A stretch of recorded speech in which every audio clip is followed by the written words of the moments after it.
The year is 2007 and the McCann family, Kate and Jerry, are looking forward to a relaxing holiday in the picturesque town of Praia da Luz, a coastal resort in Portugal. The Mediterranean air is warm, and the turquoise waves crash against the shore as the family settles into their holiday apartment. With them are their 3 children, twins Sean and Amelie who are 2 and their older sister Madeleine who is 3 years old. For the McCanns, this vacation is meant to be a time of joy and relaxation, far away from the stresses of their regular lives in the United Kingdom. But this idyllic holiday would soon take a devastating turn. As the sun sets over the peaceful town, the McCanns make their way to a nearby restaurant, just a short walk from the apartment. The couple joins a group of friends, a gathering they had organized for the evening. They are within sight of their apartment, and the children are left in the care of the room. Madeleine, like her siblings, is tucked into bed in the family's rented apartment. For the McCanns, the decision to leave the children alone, albeit briefly, seemed like a reasonable choice. The apartment was in a safe, quiet area, and the restaurant is only a few minutes' walk away. It's just after 9:30 p.m. when Jerry McCann decides to check on the children. He walks back to the apartment and peeks inside the bedroom window. There he can see Sean and Amelie asleep in their beds. But Madeleine's bed is empty. A chill runs down his spine as he pushes the door open. The room is silent, the window is wide open, and Madeleine is nowhere to be found. Jerry rushes back to the restaurant, his face drained of color. He tells Kate that their daughter is missing. In the split second that it takes Kate to understand the horror of the situation, every parent's worst nightmare comes rushing into her mind. She bolts from the table and the frantic search begins. The apartment is immediately scoured. The doors, the windows, and every corner of the room. But no sign of little Madeleine. The couple rushes to alert the police, but in the minutes that follow, those crucial moments slip away. The phone call to the police is made around 10 p.m., but Madeleine has already been gone for an hour, a potentially critical time lost. Police arrive, and the search for Madeleine McCann intensifies. The apartment is sealed off as investigators begin to piece together what happened. Officers check the surrounding area, canvassing neighbors and speaking to locals. The residents of Praia da Luz, once a quiet and peaceful community, are thrown into chaos. As the night stretches on, a sense of dread hangs over the search. The media begins to get wind of the story. Local journalists descend on the scene, snapping photos of the distraught parents and of the apartment where their daughter had last been seen. The story soon makes its way to international news outlets, and what began as a simple family holiday quickly becomes a global sensation. In the following days, several theories emerge. The first and most obvious possibility is that Madeleine was abducted. Her disappearance seems too well-timed and too perfect for it to be an accident. Authorities begin to examine the possibility of an organized kidnapping, one that was carefully planned and executed. Some begin to focus on the McCanns themselves. Speculation about their involvement in Madeleine's disappearance swirls in the media. The Portuguese police begin questioning the couple, leading to a highly publicized investigation that strains their relationship. In the midst of all this, there is an eerie silence from Madeleine. No ransom demands. No clue as to her whereabouts. The case begins to take an even darker turn as investigators delve deeper into the hotel staff, locals, and even the tourists who were in Praia da Luz at the time. Some mention seeing a man lingering around the apartment complex, while others report hearing strange noises in the area. Yet, despite a multitude of tips, the investigation leads to dead ends.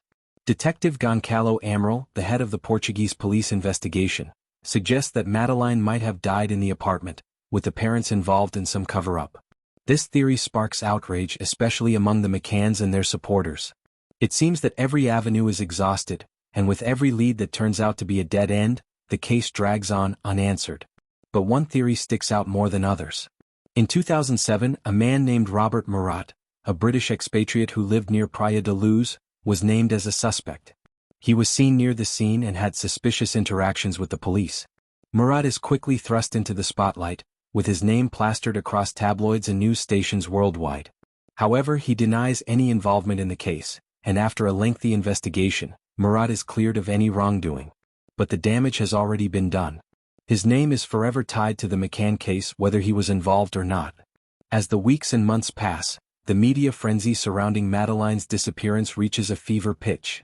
The McCanns become symbols of both anguish and determination, and their every move is scrutinized by the public and press alike. The couple, who have been desperately searching for their daughter, are bombarded with questions, often framed as accusations. The British media in particular is relentless. The McCann's every statement, every gesture, every tear is broadcasted across every television station, every front page. The pressure is immense, and yet the McCann's continue to push forward, undeterred in their search. But as time drags on, new theories begin to emerge.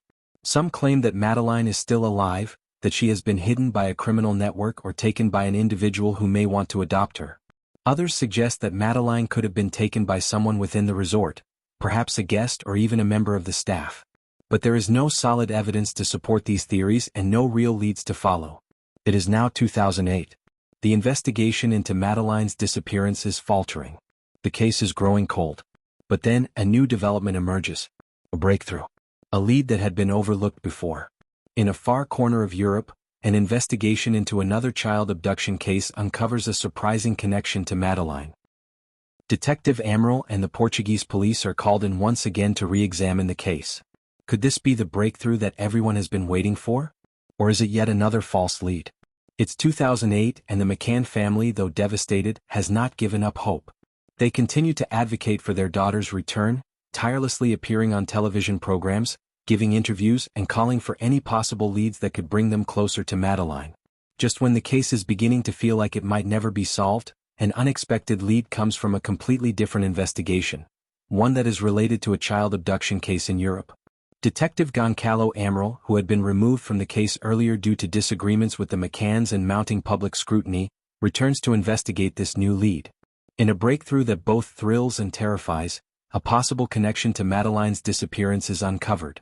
This new lead is a chilling discovery, but the details are scant. A man named Christian Bruckner, a German national, emerges as a prime suspect. Authorities in Germany and Portugal begin to link his name to a series of child abduction cases. Bruckner had been living in Portugal at the time of Madeleine's disappearance and had been near Praia da Luz, even staying in the area on several occasions. Could Bruckner be the key to solving this case that has confounded authorities for years? The media picks up the story quickly, and Bruckner's criminal history is put under the spotlight. He is a convicted rapist and a suspect in other cases involving missing children, but authorities struggle to find concrete evidence that ties him to Madeleine's case. Still, the possibility that Madeleine is still alive begins to seem more plausible. Could she have been taken by Bruckner, hidden away from the world for over a decade? As the story unfolds, the media frenzy grows once again. The McCanns, who have been both victims of media vilification and advocates for their daughter, are now at the center of a renewed investigation. The focus shifts from the theories that have swirled around their involvement to the possibility of a predator in their midst. The pressure on Bruckner intensifies as more and more details about his past are revealed. As the investigation in Germany progresses, authorities learn that Bruckner was known to have been in the Algarve region of Portugal during the time of Madeleine's disappearance. There are reports that he had access to properties near Praia da Luz and that he had been living in the area for several years. But despite the mounting evidence, Bruckner continues to deny any involvement. For the McCanns, the resurgence of the case brings both hope and anguish. They are once again thrust into the media spotlight, but this time, there is a renewed sense of purpose. Every new piece of evidence feels like a step closer to the truth. They hold on to the belief that their daughter might still be alive, that somewhere in the world she might be waiting for them to bring her home. Despite the breakthrough, the investigation into Christian Bruckner's involvement in Madeleine's disappearance faces significant setbacks. The authorities struggle to gather enough evidence to charge him with any crime related to Madeleine's case. The lack of physical evidence, the absence of Madeleine's body, any ransom demands or a clear motive, continues to hinder the investigation. Frustration builds within the McCann family as the case becomes more convoluted. They are left wondering if they will ever get the answers they so desperately need. Over the years, the case has brought with it a constant cycle of hope and despair, with each new lead leading to further questions rather than answers. In a twist, it is revealed that Bruckner's criminal past includes multiple offenses in other European countries, making it difficult for authorities to focus solely on Madeleine's case. His known involvement in child pornography and sexual assault raises the suspicion that Madeleine might have been one of his victims. But without a solid trail of evidence, the McCanns are left with the haunting thought that their daughter may have been another name on a long list of Bruckner's victims. As investigators continue to dig deeper into Bruckner's past, a final twist takes place. A significant discovery is made in a remote part of Portugal. hidden away in the back of a van that Bruckner had used. Evidence that might finally point to Madeleine's location or to what happened to her emerges. Could this be the moment that the McCanns have waited for? Could the final piece of the puzzle be within their grasp? The year is 2020, and the McCann family is still reeling from the aftermath of their daughter's disappearance. A decade has passed, and the world seems to have forgotten the agony they've endured. But deep within the Portuguese countryside, in a secluded area far from the public eye, an unexpected breakthrough is about to occur. The case that has gripped the world for so long is now back in the spotlight. In a dusty, forgotten corner of Portugal, investigators searching the area for clues to other unsolved cases uncover something chilling. Inside a dilapidated van once owned by Christian Bruckner, already a prime suspect in Madeleine's case, authorities make a discovery that could change everything. Among the debris and belongings, investigators find photographs and cryptic items that point directly to the McCann case. A set of personal items, possibly taken from Madeleine's apartment, is uncovered. This leads investigators to believe that Madeleine may have been held in the van, or worse, taken somewhere else entirely. The McCanns, having learned of the discovery through their lawyer, are finally given a sliver of hope. The questions that have haunted them for so long, the questions they begged to have answered, are now closer to being addressed. They are summoned to Portugal, and the emotional burden of the years of waiting suddenly becomes even heavier. Could this discovery finally bring the answers they've been hoping for?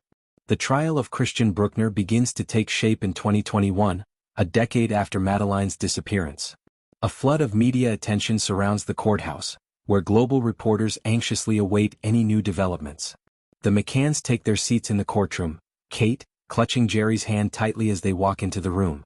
For them, this moment is both a chance for justice and a painful reminder of everything they've lost. Their daughter, their hope, their family, all shattered by a mystery that has lasted far too long. As the trial opens, the evidence presented paints a grim picture. The prosecution introduces photos of Bruckner's past, his criminal history, his time spent in the Algarve, and his connections to other child abductions. The pieces of the puzzle seem to come together, and the courtroom listens in silence. Bruckner's criminal background, a disturbing trail of sexual offenses and child exploitation, becomes the focal point of the trial. But as the case progresses, the defense presents an alternative theory, one that casts doubt on Bruckner's direct involvement. Their argument is simple. The evidence found in the van is circumstantial, not conclusive. They suggest that Bruckner may have been in the area, but it doesn't mean he took Madeleine. They raise questions about the timeline, the inconsistencies in witness testimonies, and the lack of physical evidence linking Bruckner to Madeleine's disappearance. As the case unfolds, tension in the courtroom rises. The McCanns sit in silence, their faces a mixture of hope and despair. Could Bruckner really be guilty? Or is there another explanation, one that no one has yet considered? The media coverage heightens the drama, and public opinion begins to form its own conclusions, while the family fights to remain grounded in the search for justice. Kate and Jerry McCann, as the trial progresses, are haunted by the memories of their daughter. Each piece of evidence, each new revelation feels like a fresh wound. Madeleine's face, her laughter, her innocence, they are present in every thought, but so too are the questions that have lingered for years. The search for answers has aged them, taken a toll on their marriage, and affected their ability to function in a world that has moved on. Their bond, however, is unshaken by the years of torment. They stand together, side by side, driven by one goal, to find out what happened to their daughter. In the quiet moments during the trial, Kate is overcome with emotion. She watches as each piece of evidence is placed on display, knowing that her daughter might have touched those very items. The courtroom becomes a place of constant triggers, reminding her of the warmth of Madeleine's presence. The courtroom is no longer a place for justice alone. It becomes a reminder of what they've lost. For Jerry, the emotional toll is no less severe. He speaks openly about his frustration with the years of doubt cast on their involvement. At times, the weight of public opinion feels unbearable. He has never wavered in his belief that their daughter was taken, and yet the years of speculation have damaged their reputation and caused pain that cannot be undone. Jerry's resolve is strong, but he too has endured years of personal anguish, and the trial has opened old wounds. As the trial nears its end, the courtroom fills with anticipation. The witnesses have spoken, the evidence has been presented, and the world is now waiting for the final verdict. In the final moments, the judge instructs the jury to deliberate, and the McCanns wait in silence. A sense of dread hangs in the air. The McCanns' lawyer informs them that there is one final witness, someone who might hold the last key to unlocking the mystery of Madeleine's fate. The witness is a former associate of Bruckner's, someone who had worked with him in Portugal during the years leading up to Madeleine's disappearance. The testimony is expected to be the smoking gun, the one piece of evidence that will tie Bruckner directly to Madeleine. But as the witness enters the courtroom, a shock ripples through the room. The person, visibly distressed, begins to speak, but suddenly they collapse, overwhelmed by emotion. The defense argues that the witness is unreliable, their testimony rendered void by their sudden breakdown. For the McCanns, it feels like yet another roadblock in their path to justice. Could this be another dead end? The verdict is finally handed down, but as the judge prepares to deliver the ruling, a dramatic turn of events unfolds.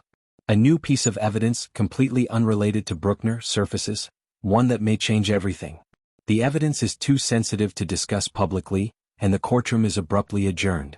The McCanns, unable to contain their emotions, leave the courtroom in stunned silence. What was this new evidence?